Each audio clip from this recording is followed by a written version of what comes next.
It was a horrendous life, and she overcame all of that. It is exceptional now. But we have those things that trip us up. And they trip us up over and over and over. In relationships, what are the expectations for how you're supposed to be a wife, or how you're supposed to be a mother, or how you're supposed to be a parent? Are you killing yourself to meet society's expectations and worrying about all the doing, getting the kids to all the groups, getting the kids to school, all of these things, and where's the family time? We're again enchained in bondage to something outside of us. We need to take good looks at that, because until we can go down to the core of where our power is and start to pull that power back in and become empowered, how can we make change? How can we have the life we want? We'll never have, as Maggie talked about, making the circle larger. We can have more in our life if we'll let us have it. But are we going to let us have it if we're so busy keeping us enslaved in bondage? So when you go out there this week and you're looking at your life, just start thinking about some of those things. Why am I doing this? Why am I doing it this way? Why is it so important? In 10 years, will they know if I washed the clothes today? We'll know, you know. Will they know if I weeded the yard? Maybe sometimes we're more important. Maybe our quiet time, our giving ourselves the freedom to do it the way we want to do it. To cook the stew the way we want. I can still remember making the stew, 30 years old, and trust me, when you were trained by my mom was around, you did it the way my mom wanted it. And still asking things like, did you wash your hands? Did you flour the meat? I mean, it was absolutely crazy.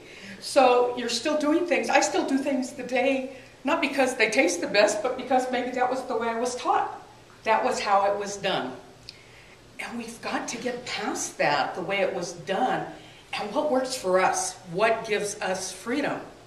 Those aren't things that the world's going to stomp on if we make the changes. They're not going to throw us off the planet and say, you failed. You know, you're walking to the beat of a different drum.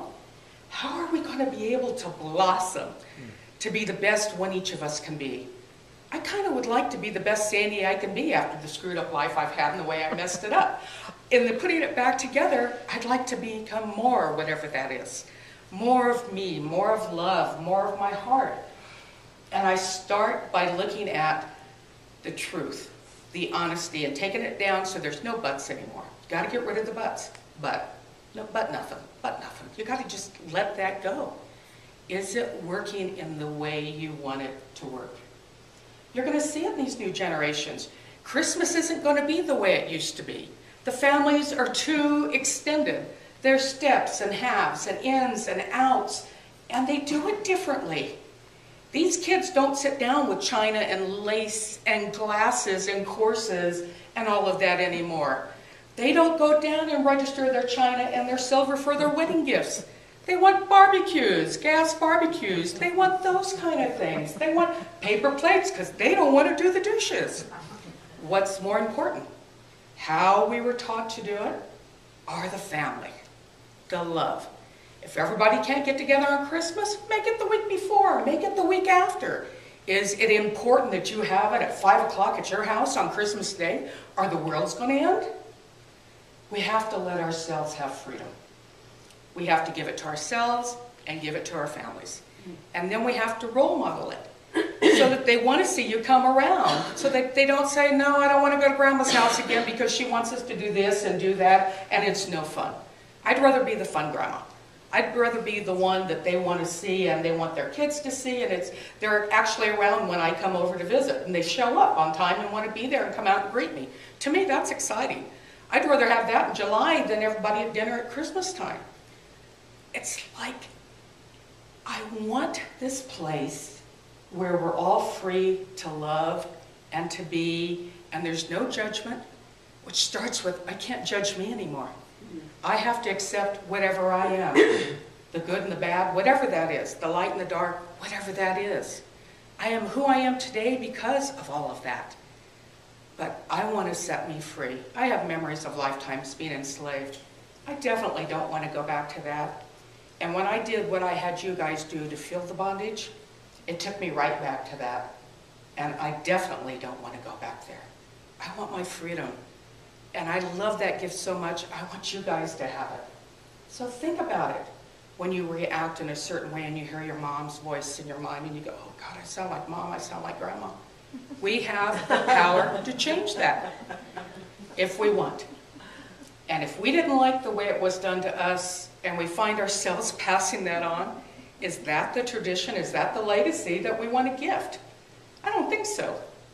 I would like to change it. And I encourage all of you guys to think about it, to think about what you can do to change, to think about what you can do, to make the first step.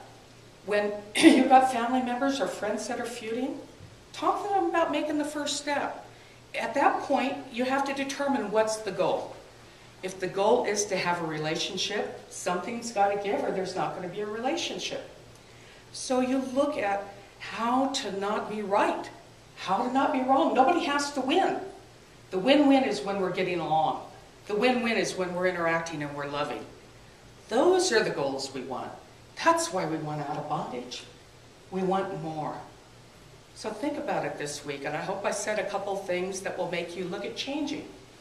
Science of Mind is all about making change, changing our thoughts, changing our habits, changing our perceptions, our beliefs, loving ourselves, letting this love go out and heal everyone else. Focus on that. Go see the practitioner today. Think about one thing you're in bondage to. Go see Joanne. She does great treatments. Let someone help you. You don't have to do it alone. If you're in a marriage, talk to each other about it. Say, you know, I maybe don't need answers. I just want to have a reality check. When I say I'm feeling this way or I'm thinking this way, have you noticed me doing that? And then when they give you a good answer, it's not a trick question like, does this dress make my bottom look fat? You know, it's more like, I need some help and I need a reality check. Do I do this? And if they say yes, then that's okay. You accept that. You don't get upset. You don't get mad. You just ask people to help you. I found I get so caught up into the emotion. I get so knotted up sometimes into what it is. I need honest friends to tell me, yeah, I need to remind you about what you're saying. Or, you know, you need to take a look at what you're doing. Is that the way you want to be? And up here, that's what's so neat about healing here. We all can do that, and nobody gets upset, and we still love each other, and we get along, and it's a great gift. So love yourself enough to at least let yourself out of bondage of one thing, whatever that is. Yes, David?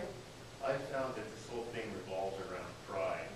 Ah, yes. The check mark is to ask myself, am I in pride? Because if I am, I'm shortly to experience a very unpleasant experience. If you didn't hear, he was saying he feels it revolves around pride. And to ask yourself, is it around pride or ego? Ego mind can destroy us. I agree with you. It starts with the mind and then the feelings start to add in. Yes, thank you. That was very insightful. I appreciate that. But do an ego check. Is it because of ego? Is it because you feel you need to be right? Is it an ego thing that makes it a power differential where you have to be more powerful, you have to be over, you need to have the last word, you need to be right? That makes absolutely no sense when you're in love. If you're in love with yourself, in love with the world, in love with others, more than loving, we're in love with everything. Do you treat something that you love in that way, including yourself? So think about it this week. See if you can make one change. Go see our practitioner, and thank you very much.